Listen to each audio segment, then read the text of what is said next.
Formatting, changing font properties. क्या आपको पता है कि आप वर्ड में मुख्तलिफ साइज और मुख्तलिफ तरीक़ों से टेक्स्ट लिख सकते हैं? हमें यकीन है कि आप जरूर सोच रहे होंगे कि ये कैसे हो सकता है। आप बिल्कुल फिक्र न करें, ये बहुत आसान काम है। हम आपको एक और चीज़ बताते हैं। जो राइटिंग आपको स्क्रीन पर नज़र आ रही है, उसे कंप्यूटर की ज़बान में फ़ॉन्ट कहते हैं। आइए अब हम आपको सिखाते हैं कि फ़ॉन्ट के साइज और टाइप को किस तरह बदला जाता है। सबसे पहले हम थोड़ा सा टेक्स्ट टाइप करते हैं। हर बार कोई नई फॉर्मेटिंग अप्लाई करने से पहले हम लिखे हुए टेक्स्ट को सिलेक्ट करते हैं। अब हम इस टेक्स्ट को सिलेक्ट करते हैं ताकि मुख्तलिफ तरह की फॉर्मेटिंग की ऑप्शंस इस पर अप्लाई कर सकें। अगर आप देखें तो आपको होम टैब के रिबन एरिया में 12 लिखा हुआ नजर आ रहा है। ये फॉन्ट साइज है।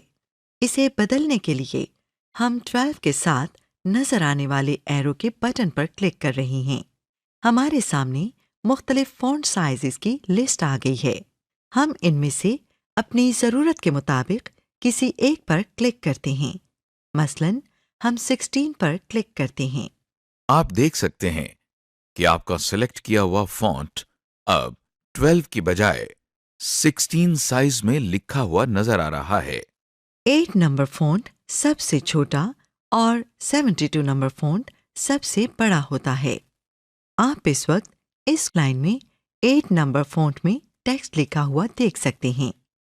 इस लाइन में 72 नंबर फॉन्ट और इस लाइन में 12 नंबर फॉन्ट में लिखा हुआ देख सकते हैं। फॉन्ट साइज चेंज करने के एक और तरीके में हम फॉन्ट के रिबन में इस छोटे से एरो पर क्लिक करते हैं। अब हमारे सामने फॉन्ट की प्रॉपर्टीज वाली स्क्रीन आ गई है। हम साइज के नीचे से 16 फॉन्ट साइज सेलेक्ट करके ओके का बटन दबाते हैं। अब आप देख सकते हैं कि हमारा सेलेक्ट किया हुआ फॉन्ट अब 12 साइज की बजाय 16 साइज में लिखा हुआ नजर आ रहा है। अब आप देखें कि होम टैब के रिबन में आपको टाइम्स न्यू रोमन लिखा हुआ नजर आ रहा है। ये फॉन्ट टाइप है। फॉन्ट टाइप चेंज करने के लिए हम टाइम्स न्यू रोमन के साथ वाले एरो बटन पर क्लिक करते हैं। हमारे सामने मुख्तलिफ फॉन्ट्स की एक लिस्ट आ गई है। हम इसमें से कोई भी फॉन्ट चूज कर सकते हैं। चलिए आपको दिखाने के लिए हम एरियल ब्लैक चूज कर लेते हैं। चूज करने के लिए हम लिस्ट में से इस फॉन्ट के नाम पर क्लिक करते हैं। हम देख सकते हैं कि हमारा टाइप किया हुआ टेक्स्ट अब हमें एरियल ब्लैक स्टाइल में लिखा हुआ नजर आ रहा है।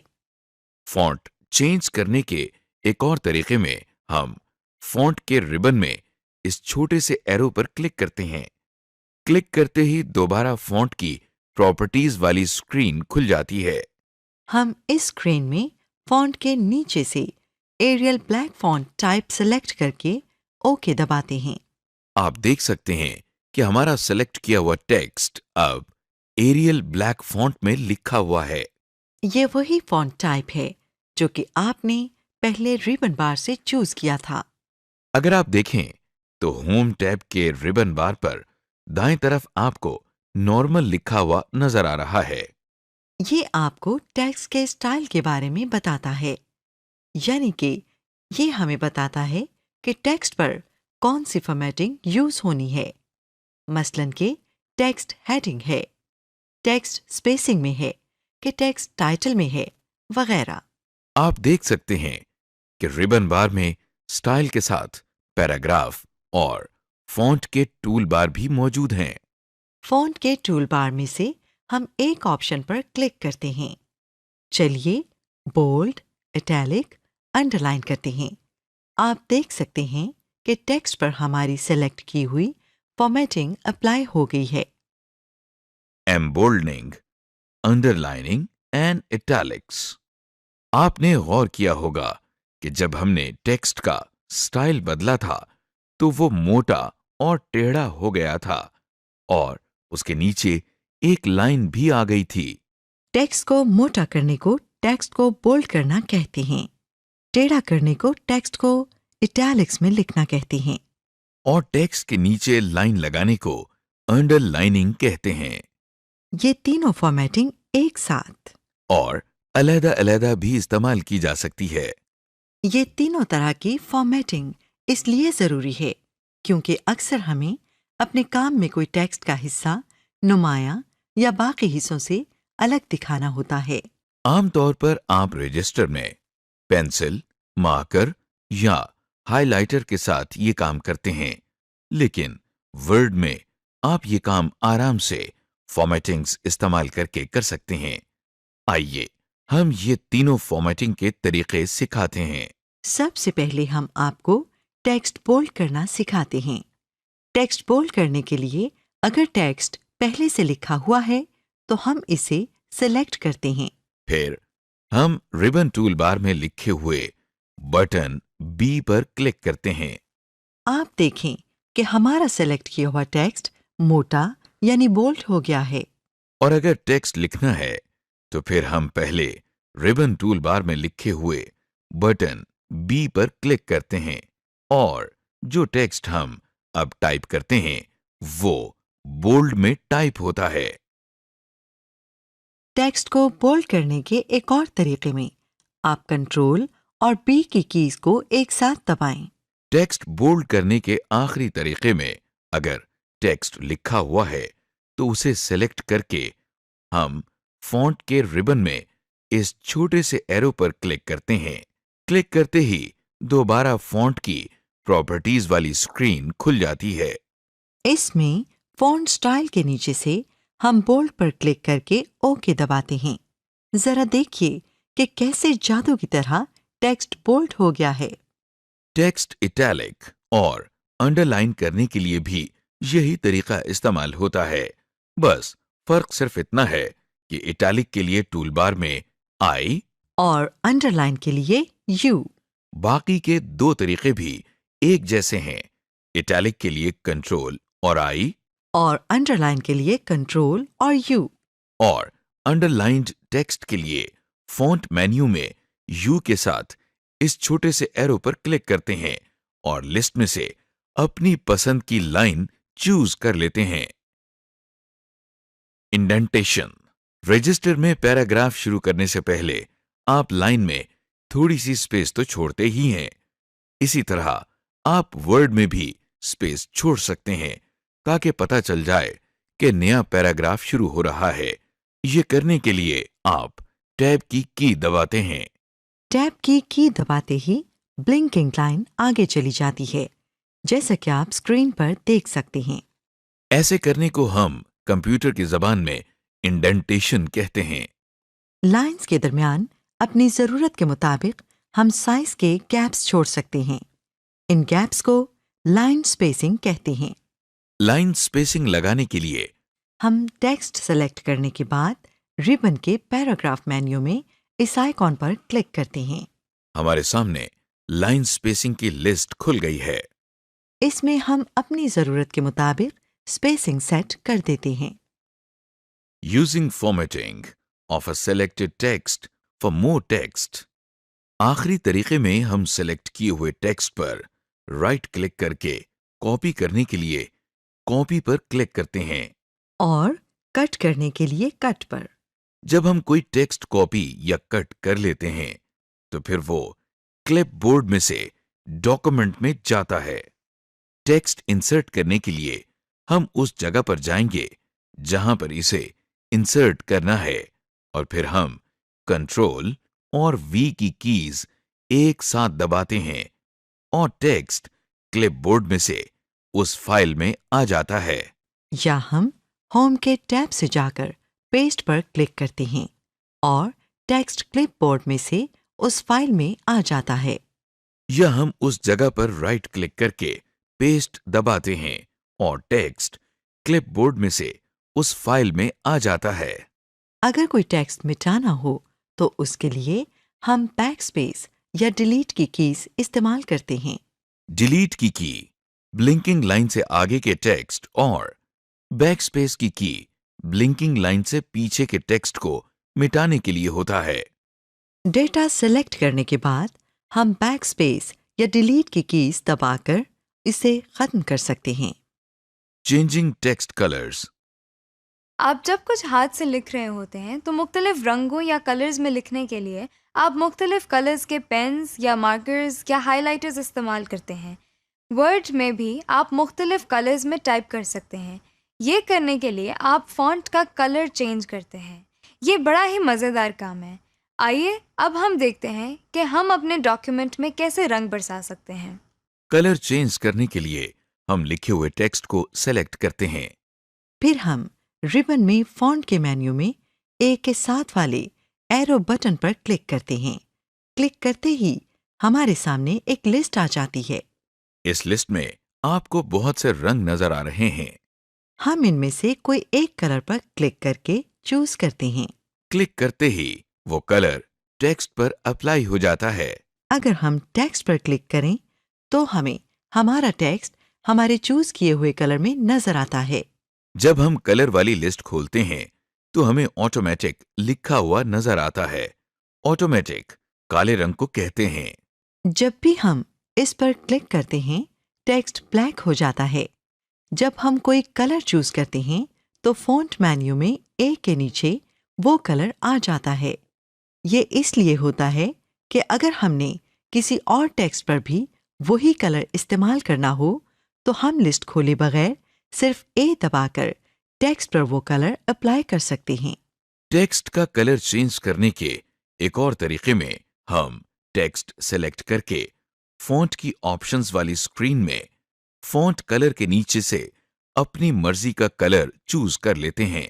अगर हम अपनी मर्जी का कलर बनाना चाहते हैं तो उसके लिए हम मोर कलर्स पर क्लिक करते हैं और कस्टम टैब को दबाकर माउस की मदद से पॉइंटर को मूव करके कलर्स आपस में मिक्स कर लेते हैं और ओके दबाते हैं। हमारा बनाया हुआ कलर टेक्स्ट पर आ जाता है। Alignments and justifications. जब आप रजिस्टर में काम कर रहे होते हैं तो आप पेज के दोनों या एक साइड पर लाइन लगा लेते हैं ताकि काम अच्छा लगे। इसी तरह हम वर्ड में भी अलाइनमेंट करते हैं, यानी ना नज़र आने वाली लाइंस लगाते हैं। आप अपने टेक्स्ट पर अलाइनमेंट्स लगाकर चूज़ कर सकते हैं कि आपका लिखा हुआ टेक्स्ट पेज के बीच में, लेफ़्ट साइड या राइट साइड पर आए। अगर आप चाहते हैं कि टेक्स्ट पूरे पेज पर आए तो फिर आप जस्टिफिकेशन यूज़ करते हैं। अब हम बारी बारी अलाइनमेंट्स और जस्टिफिकेशंस लगाना सीखते हैं। अलाइनमेंट्स लगाने के लिए अगर पहले से टेक्स्ट टाइप किया हुआ हो तो हम उसे सेलेक्ट करते हैं, वरना जहां पर टाइप करना हो वहां पर ब्लिंकिंग लाइन ले आते हैं। फिर हम होम टैब के पैराग्राफ मेन्यू में लेफ्ट अलाइन, सेंटर या राइट अलाइन के बटन्स पर क्लिक करते हैं। जब हम वर्ड खोलते हैं तो लेफ्ट अलाइन बाय डिफॉल्ट हुआ होता है। राइट मार्जिन के साथ टाइप करने के लिए राइट अलाइन इस्तेमाल होता है। अगर टेक्स्ट सेंटर में टाइप करना हो तो उसके लिए हम सेंटर के बटन पर क्लिक करते हैं। लेफ्ट अलाइन दोबारा इस्तेमाल करने के लिए हम लेफ्ट अलाइन के बटन पर क्लिक करते हैं। टेक्स्ट को जस्टिफाई करने के लिए हम टेक्स्ट को सिलेक्ट करके जस्टिफाई के बटन पर क्लिक करते हैं। टेक्स्ट को जस्टिफाई करने से वो पूरे स्क्रीन पर आ जाता है, यानी दोनों मार्जिन्स के साथ सेट होता है। अगर कोई वर्ड पूरा ना आ रहा हो तो वो अगली लाइन में चला जाता है और उस लाइन के लफ्जों के बीच में स्पेस बढ़ जाती है। हाइपरलिंक्स। अगर आप चाहते हैं कि आप अपने डॉक्यूमेंट में से कोई वेबसाइट खोल सकें तो इसके लिए हम हाइपरलिंक्स का इस्तेमाल करते हैं। आप जब भी हाइपरलिंक्स लगाते हैं तो वो नीले रंग में लिखे जाते हैं, जैसा कि आप स्क्रीन पर देख सकते हैं। हाइपरलिंक से वेबसाइट खोलने के लिए हम कंट्रोल की दबाते हुए लेफ्ट क्लिक करते हैं। आइए अब जरा हाइपरलिंक्स लगाना सीख लें। हाइपरलिंक्स लगाने के पहले तरीके में हम टेक्स्ट सिलेक्ट करके इस पर राइट क्लिक करते हैं। खुले हुए मेन्यू में से हम हाइपरलिंक पर क्लिक करते हैं। क्लिक करते ही हाइपरलिंक्स की ऑप्शंस वाली स्क्रीन हमारे सामने आ गई है। टेक्स्ट टू डिस्प्ले के आगे हम वो टेक्स्ट लिखते हैं जो हम चाहते हैं कि हमें डॉक्यूमेंट में नजर आए, जैसा कि हमें वर्चुअल यूनिवर्सिटी लिखा हुआ नजर आ रहा है। एड्रेस के आगे हम इस वेबसाइट का एड्रेस लिखते हैं जो कि हम खोलना चाहते हैं, जैसा कि हमें वर्चुअल यूनिवर्सिटी का एड्रेस लिखा हुआ नजर आ रहा है। एड्रेस लिखकर हम ओके पर क्लिक करते हैं और हाइपरलिंक डॉक्यूमेंट में आ जाता है।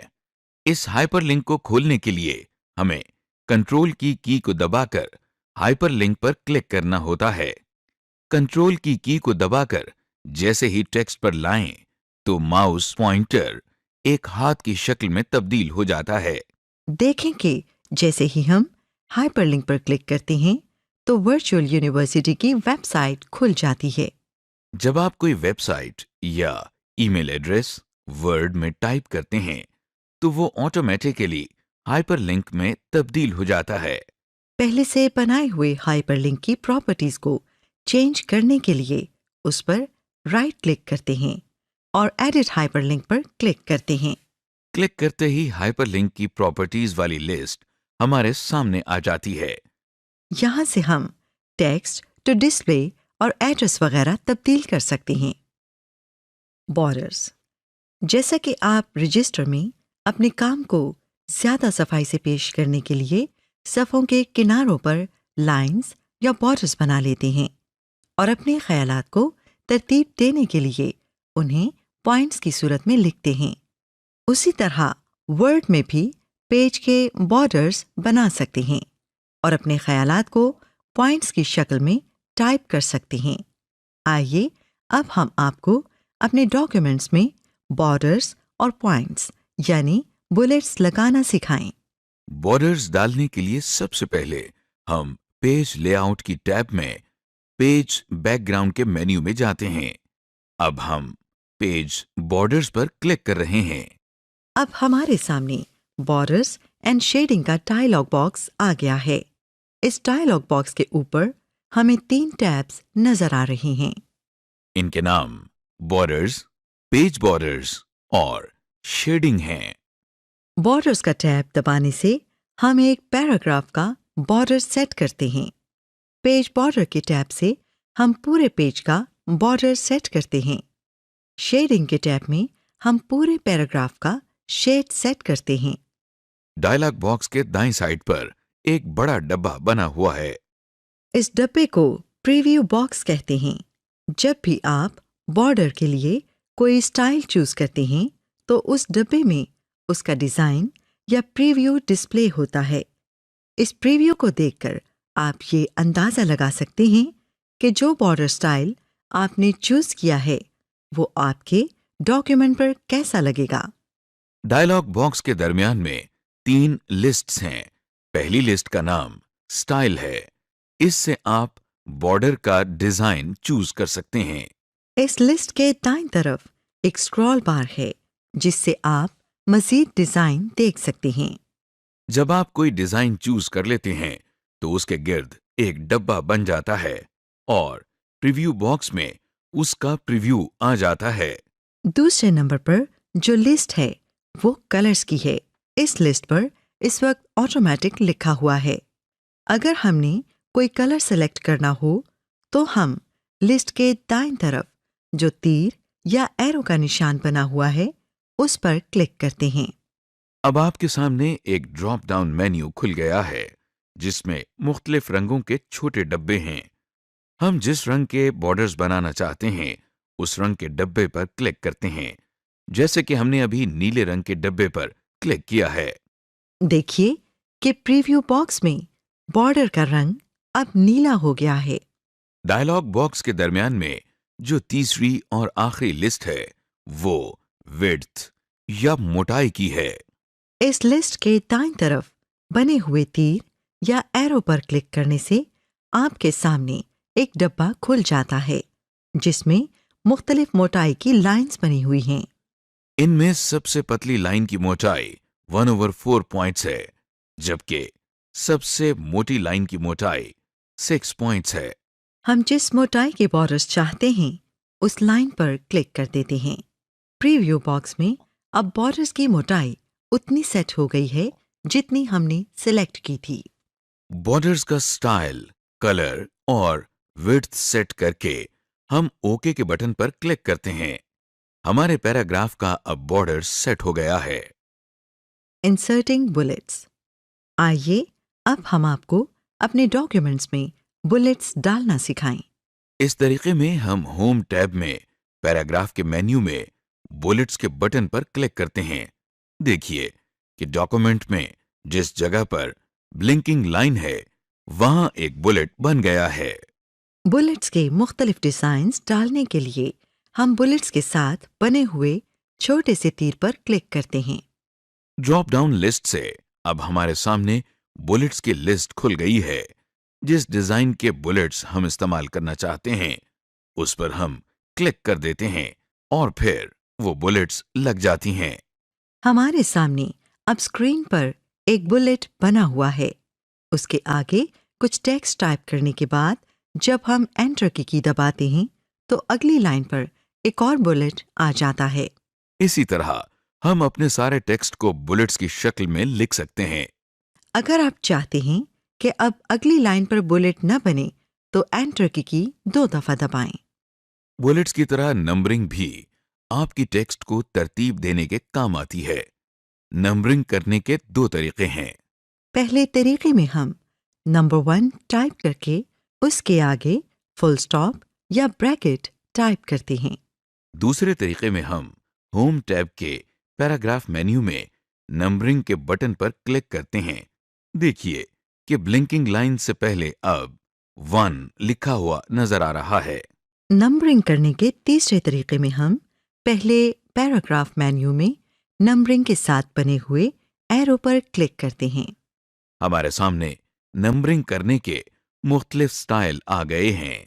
हम इनमें से अपनी पसंद का स्टाइल चूज करते हैं। समरी।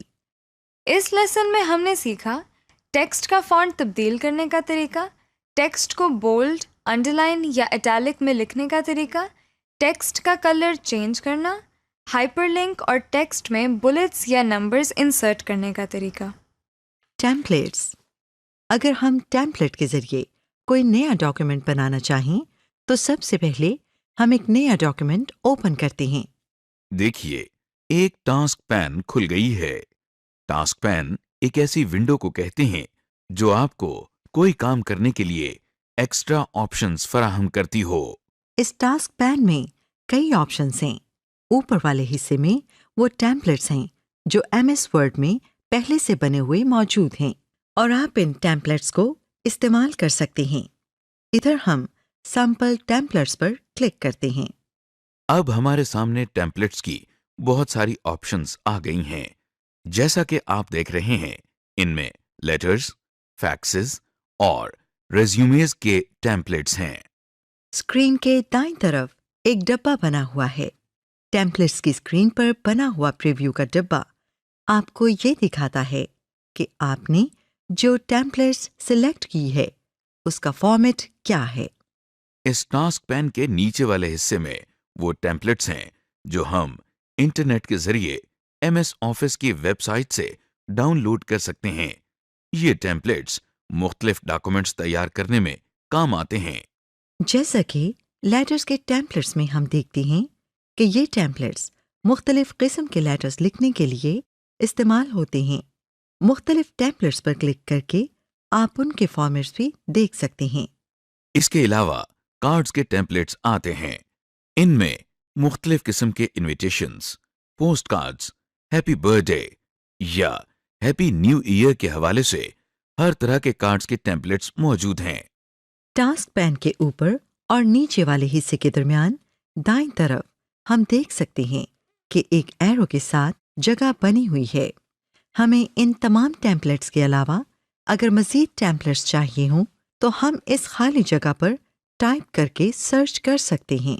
अक्सर हम अपने आप को या दोस्तों को कोई बात याद रखवाने के लिए एक छोटा सा नोट लिख लेते हैं। ऐसे नोट को मेमो कहते हैं। अगर हमें मेमो लिखने के लिए टेम्पलेट दरकार हो तो हम सर्च करने के लिए मेमो टाइप कर रहे हैं और इस तीर के निशान पर क्लिक कर रहे हैं। ये देखें, हमारे पास मेमो के बहुत सारे टेम्पलेट्स आ गए हैं। इस स्क्रीन पर मुख्तलिफ स्टाइल्स के टेम्पलेट्स मौजूद हैं जो कि फ़र्क सिचुएशंस में इस्तेमाल होते हैं। जैसा कि अगर आपने अपने किसी दोस्त को मेमो भेजना है तो आप एक बेतकल्लुफ स्टाइल अपनाना चाहेंगे, जैसे कि कंटेम्प्रेरी मेमो का स्टाइल है। लेकिन अगर आपको ऑफिस में मेमो भेजना है तो आप प्रोफेशनल मेमो इस्तेमाल करेंगे। Work with in a template on a specified task. अब तक हमने देखा है कि MS वर्ड किस किस चीज़ के टेम्पलेट्स फराहम करता है। आइए अब हम इन टेम्पलेट्स को इस्तेमाल करना सीखें। सबसे पहले हम फाइल पर क्लिक करेंगे। देखिए, स्क्रीन की साइड पर न्यू डॉक्यूमेंट का टास्क पैन खुल गया है। अब हम सैंपल टेम्पलेट्स पर क्लिक कर रहे हैं। टेम्पलेट्स की स्क्रीन में हम एग्जीक्यूटिव लेटर के टेम्पलेट्स पर क्लिक करते हैं। इसके बाद दाएं तरफ से टेम्पलेट के दायरे को सिलेक्ट करके क्रिएट के बटन को दबा रहे हैं। किसी भी टेम्पलेट को फिल करना बहुत आसान है। टेम्पलेट के अंदर पहले से ही वो सारी इंस्ट्रक्शंस मौजूद होती हैं जिनको पढ़कर आप टेम्पलेट इस्तेमाल कर सकते हैं। टेम्पलेट को किसी भी ऑर्डर में फिल किया जा सकता है। आपकी आसानी के लिए हम टेम्पलेट को ऊपर से फिल करना शुरू करेंगे। सबसे ऊपर जो इंस्ट्रक्शन है उसमें लिखा हुआ है पिक द डेट। इधर क्लिक करते हैं तो देखें साथ ही एक छोटा सा एरो बन गया है। इस पर क्लिक करते हैं तो हमारे सामने कैलेंडर खुल गया है। यहाँ से हम मिसाल के तौर पर 14 जनवरी 2015 की तारीख को सिलेक्ट करते हैं तो यहाँ पर तारीख लिखी हुई आ गई है। डेट के बाद सेंडर एड्रेस आता है। इधर हम भेजने वाले का नाम मसलन जावेद खान और इदारे का नाम वर्चुअल यूनिवर्सिटी का नाम और एड्रेस टाइप कर रहे हैं। सेंडर की तफसीलात के आगे हम उस बंदे का नाम और एड्रेस लिखते हैं जिसको हमने खत भेजना है। इसके बाद टाइप द सैल्यूटेशन में हम डियर सर लिख रहे हैं। इसके बाद लेटर की बॉडी आ जाती है। इसको हम इसी तरह छोड़ देते हैं। जहां पर टाइप द क्लोजिंग लिखा है वहां हम योर्स सिंसियरली लिखेंगे। नाम के बाद हम अपना टाइटल एंटर करेंगे और कंपनी का नाम लिखेंगे। Finishing a document, styles and pagination. आपने नोट किया होगा कि हमको जब भी टेक्स्ट वाजे करना होता है तो उस पर 2-3 फर्क इफेक्ट्स अप्लाई करते हैं। जैसा कि ये जो टेक्स्ट हमने सिलेक्ट किया है इसको वाज़े करने के लिए हम पहले इसको बोल्ड कर रहे हैं, फिर इसको अंडरलाइन कर रहे हैं और उसके बाद उसका साइज भी इंक्रीज कर रहे हैं। अब सोचिए, अगर हम ये सारा काम एक ही रिबन बार से कर सकें तो कितनी आसानी होगी। वर्ड में ये सारे काम एक ही जगह से किए जा सकते हैं। हमारे सामने होम की टैब में क्लिपबोर्ड, फॉन्ट, पैराग्राफ, स्टाइल्स और एडिटिंग के मेन्यू एक ही रिबन में दाएं से बाएं नजर आ रहे हैं। फॉन्ट मेन्यू में इस एरो पर क्लिक करें तो लंबी सी एक लिस्ट है जिसके अंदर मुख्तलिफ स्टाइल्स के टैग्स मौजूद हैं। अगर हम इन स्टाइल्स में से कोई अपने टेक्स्ट पर अप्लाई करना चाहें तो सबसे पहले हम टेक्स्ट को सिलेक्ट करते हैं। अब जो स्टाइल हम टेक्स्ट को देना चाहते हैं उस पर क्लिक करते हैं। देखिए, सिलेक्टेड टेक्स्ट भी अब उसी स्टाइल में लिखा नजर आ रहा है जिस पर हमने फॉन्ट मेन्यू में क्लिक किया था। अगर आप चाहते हैं कि जो स्टाइल आपने खुद पहले किसी टेक्स्ट पर अप्लाई किया है वही स्टाइल किसी और टेक्स्ट पर भी अप्लाई हो जाए तो उसके लिए सबसे पहले हम उस टेक्स्ट को सिलेक्ट कर लेते हैं जिसका स्टाइल हमने दूसरे टेक्स्ट पर अप्लाई करना है। इस तरह हम देख लेते हैं कि इस टेक्स्ट पर कौन सा स्टाइल लगा हुआ है, फिर दूसरे टेक्स्ट को सिलेक्ट करके भी वही स्टाइल अप्लाई कर देते हैं। Changing page size setup. कभी कभी आपको मुख्तलिफ तरह के पेपर्स पर काम करने की ज़रूरत होती है। ये काम करने के लिए हम वर्ड में पेज का सेटअप बदल देते हैं। आइए हम पेज के सेटअप को तब्दील करना सीख लेते हैं। जैसा कि आप देख रहे हैं कि हम पेज का सेटअप तब्दील करने के लिए पेज लेआउट के टैब पर क्लिक करते हैं। अब हमारे सामने रिबन में पेज लेआउट की बहुत सारी ऑप्शंस आ गई हैं। यहाँ पर हम themes, page setup, page background, paragraph और अरेंज की ऑप्शंस में चेंजेस कर सकते हैं। Headers and putters objective. अपने डॉक्यूमेंट में हेडर डालने के लिए सबसे पहले हम इंसर्ट के टैब पर क्लिक कर रहे हैं। अब हम हेडर एंड फुटर के मेन्यू में हेडर की ऑप्शन पर क्लिक कर रहे हैं। देखिए, हमारे सामने स्क्रीन पर मुख्तलिफ ऑप्शंस के साथ हेडर की एक लिस्ट डिस्प्ले हो गई है। हम पहली ऑप्शन यानी कि ब्लैंक हेडर पर क्लिक कर रहे हैं और साथ ही डॉक्यूमेंट के ऊपर वाले हिस्से के गिर्द एक डब्बा बन गया है। ये डब्बा इस पेज का हेडर कहलाता है। वैसे तो हेडर में कुछ भी टाइप किया जा सकता है, लेकिन हेडर को आमतौर पर डॉक्यूमेंट से मुतल्लिक खास इंफॉर्मेशन डिस्प्ले करने के लिए इस्तेमाल किया जाता है, जैसे कि page number, author's name, date of creation वगैरह। इस काम में वर्ड खुद भी हमारी मदद करता है।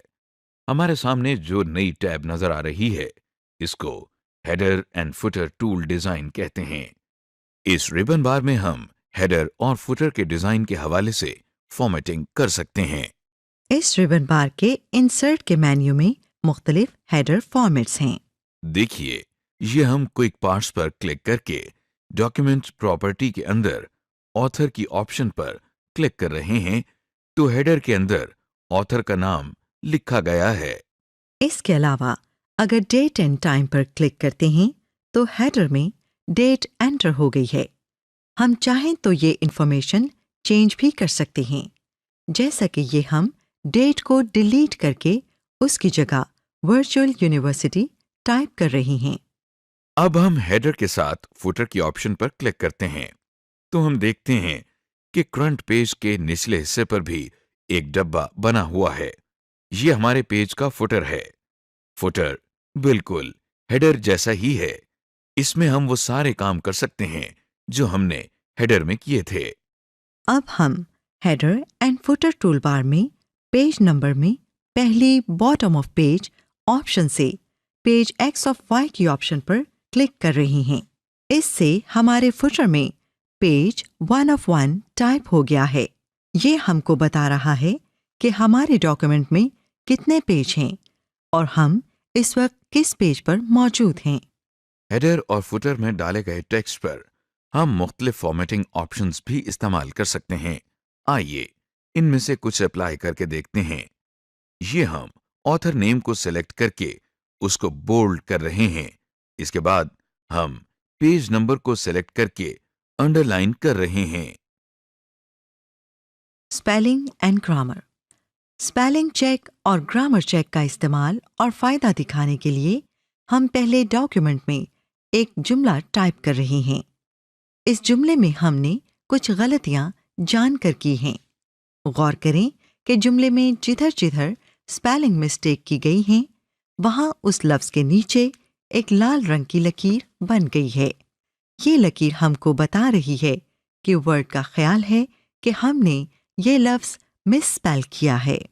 वर्ड के इस फीचर से हमको ये फायदा होता है कि टाइपिंग करते वक्त ही हमको अपनी स्पेलिंग मिस्टेक्स का पता चल जाता है, लिहाजा हम उनको उसी वक्त करेक्ट कर सकते हैं। आप सोच रहे होंगे कि MS वर्ड को ये कैसे पता चलता है कि हमने कोई लफ्ज गलत टाइप किया है।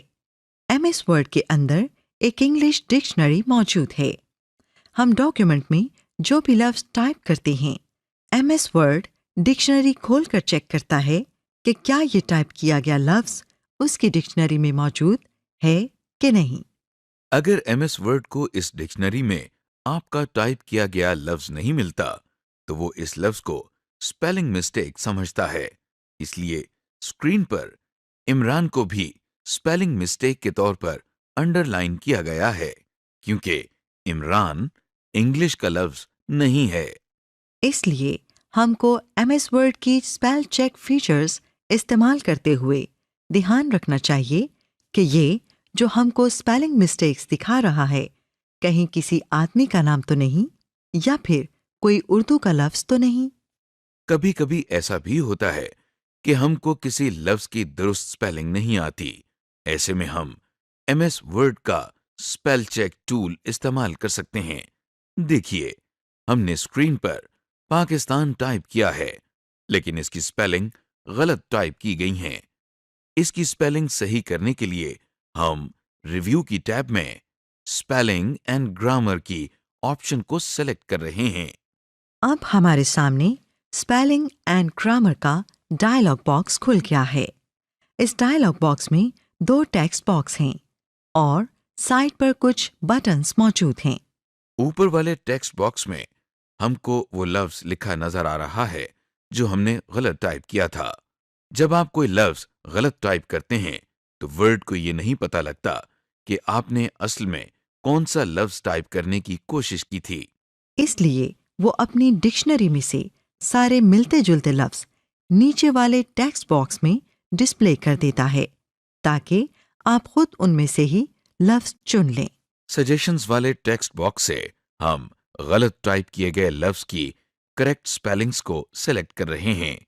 अब इस करेक्ट स्पेलिंग को डॉक्यूमेंट में डालने के लिए हमको साइड पर बने हुए बटन का इस्तेमाल करना पड़ेगा। आइए इन बटन्स को तफसील से देखते हैं। सबसे ऊपर इग्नोर वंस का बटन है। इसको दबाने से एमएस वर्ड गलत लफ्ज को सही नहीं करेगा और इस दफा इस लफ्ज को इग्नोर कर देगा, यानी इसके नीचे से लाल रंग की लाइन हटा देगा। जैसा कि हमने पहले देखा था कि वर्ड उर्दू नामों को स्पेलिंग मिस्टेक समझता है। स्पेलिंग चेक करते हुए जब वर्ड इस नाम के बारे में पूछे तो इग्नोर का बटन दबा दें। इग्नोर ऑल का बटन भी वैसे ही काम करता है जैसे कि इग्नोर का करता था। फर्क सिर्फ इतना है कि अगर आपने ये नाम अपने डॉक्यूमेंट में काफी जगहों पर इस्तेमाल किया है तो बजाय इसके कि हम बारी बारी सब गलतियों को इग्नोर करें, हम एक ही दफा इग्नोर ऑल का बटन दबा देते हैं और ये गलती पूरे डॉक्यूमेंट में इग्नोर हो जाती है। इसके बाद ऐड टू डिक्शनरी का बटन है। ये बटन दबाने से सिलेक्टेड वर्ड एमएस वर्ड की डिक्शनरी में शामिल हो जाता है। इसका फायदा ये होता है कि अब एमएस वर्ड इस लफ्ज को कभी स्पेलिंग मिस्टेक नहीं समझेगा। अब जो 2 बटन्स जिनकी तरफ माउस पॉइंट कर रहा है, चेंज और चेंज ऑल के बटन्स हैं। चेंज का बटन दबाने से आपने जो सजेशंस के टेक्स्ट बॉक्स में गलत टाइप किए गए लफ्ज की करेक्ट स्पेलिंग्स सेलेक्ट की थी, वो डॉक्यूमेंट में गलत स्पेलिंग्स को रिप्लेस कर देती हैं। चेंज ऑल का बटन दबाने से डॉक्यूमेंट में जितनी भी जगहों पर हमने यही मिस्टेक की है वो सारी करेक्ट कर दी जाती हैं। इस लाइन में जो आखिरी बटन है वो ऑटो करेक्ट का है। ये भी काम तो चेंज के बटन वाला ही करता है, लेकिन यहाँ पर इसको करेक्ट करने के बाद अगर हम बाद में डॉक्यूमेंट में टाइपिंग करते हुए यही गलती करें तो वर्ड उसको खुद करेक्ट कर देता है, जैसा कि ये हम पाकिस्तान को करेक्ट करते हुए ऑटो करेक्ट का बटन दबा रही हैं। अब जब हम पाकिस्तान दोबारा टाइप करते हैं तो देखिए वर्ड ने इसको खुद करेक्ट कर दिया है। समरी। इस लेसन में आपने सीखा डॉक्यूमेंट के मुख्तलिफ टेम्पलेट्स का इस्तेमाल, पेज सेटअप का तरीका, डॉक्यूमेंट में हेडर एंड फुटर का इस्तेमाल और टेक्स्ट की प्रूफिंग का तरीका।